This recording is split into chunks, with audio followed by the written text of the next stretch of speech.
Nate, this is Joel. Sure nice to meet you and your folks the other day.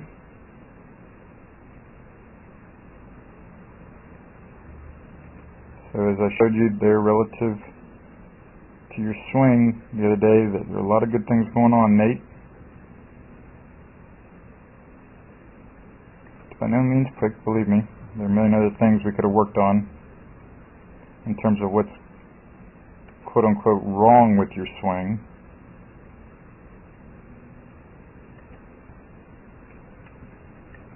But I want you to appreciate there are a lot of good things going on too, relative to the swing on the video, but that doesn't necessarily always translate into better feels and ball flights, especially when you're first getting more serious about your game like you are.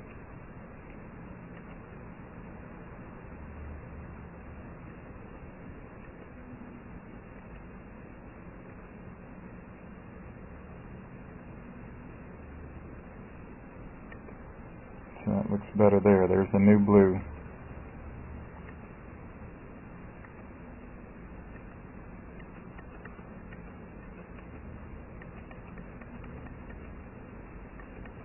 So it was nice the way you hit that driver better there, Nate. I like that a lot.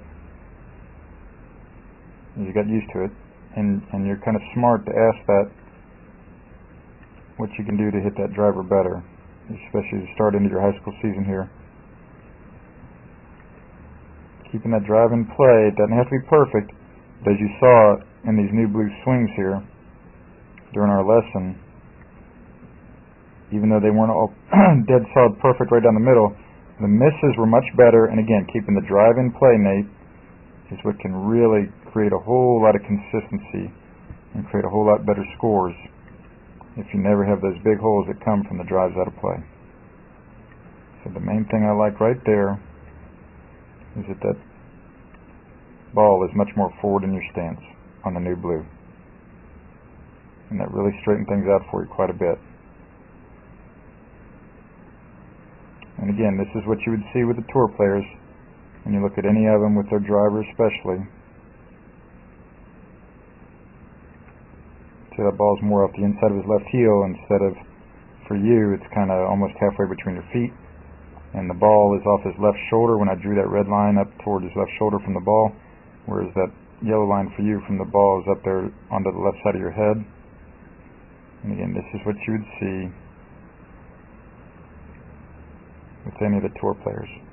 There's Faldo again. The ball is up there off his left shoulder, much farther in front of him, so that at impact he's going to be much more behind the ball than you are.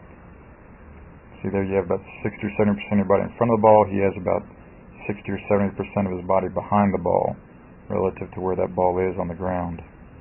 And you would see the same thing for any of the tour players at impact. There's any L's at impact.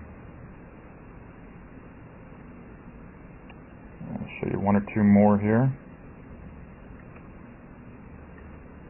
Yeah, driver at impact. He has much more behind the ball there. Neat. That helped that driver quite a bit during our lesson than what we're seeing over here for you. There's the new blue look, where the ball is much more forward in your stance. That really helps straighten out that driver. So now you're more behind the ball, like we're seeing with the tour players there, Nate. Again, starting the season here, you don't want to get real technical about your swing, I don't think. Believe me, there are a million other things I'd like to work on with you about your swing to make it more consistent. But for right now, that'd be the simplest little adjustment I would give you that would make the most sense to where it would still feel pretty good for you here heading into your tryouts in the next week or two. This is Joel Suggs. I sure enjoyed meeting you down at the Cincinnati Golf Show this weekend and showing you your swing on the 2D equipment that I have. And so I wanted to take about 2 to 3 minutes to just show you around Meadowlink. This is the studio I use in the winter for all my students. You see there's the down-the-line camera angle for our 2D equipment. And then we have the face-on camera angle also. And then what we also have here is 3D equipment to where I can show you your swing from 6 different camera angles with this 3D equipment. And we can get your swing from down to the 1/120th of a second in terms of exactly what your hips, shoulders, and hands are doing in the swing. And then also, I have the most realistic hitting turf I've ever seen from puttersedge.com. So when you hit your full shots, it feels as realistic as possible. And then I have 3 different green speeds for you to practice your putting. 9.5 on the step meter, 10.5 on the step meter, and 12.5 on the step meter. That's benefited my students tremendously. And then also I have a lot of learning aids like this Smart Stick. You can see the rest of those learning aids over here in my bag that we can work on to help you learn the certain fields in the golf swing that you and I both want. And then also I help my students a lot with their equipment through the winter. This is a frequency analyzer where we twang your club and it gives us a reading here. And then also we plot your whole set, each club on these lines to see if the set is really matched or not. Quite often they aren't, and it helps my students tremendously when they find out what clubs are the offending clubs. And then if we get tired of being indoors and we want to go outdoors and hit some, we can do that. It's my daughter. Ellie, good to see you. I haven't seen her in weeks. No wonder you've been gone, Ellie. You've been out here playing in the snow all this time. But this is our natural turf area. This is closed until April, as you can see.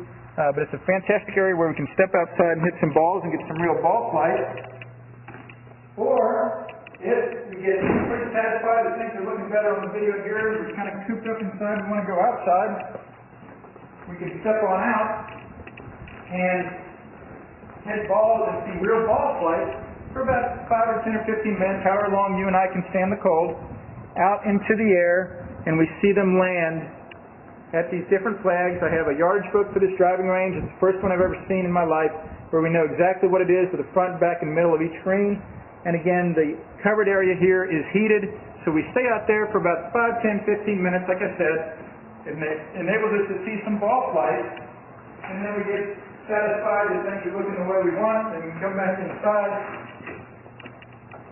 take off our coat, and look again at the video equipment to see how your swing's looking, to make sure that you understand it. And then notice too, my exercise ball up top here, and then also, so I help my students a lot with their fitness through the winter, and then I will help you also with your sports psychology, with your golf psychology from the golfpsych.com people down in Texas. That's helped my students tremendously a lot over the years too. So again, I sure enjoyed meeting you down at the Cincinnati Golf Show this weekend. I look forward to seeing you again out here this summer at Meadowlinks, or even right now in the winter. I have a lot of people that work on their games with me right through the winter. Check out more information about the things I do to help you at joelsuggs.com. Take care.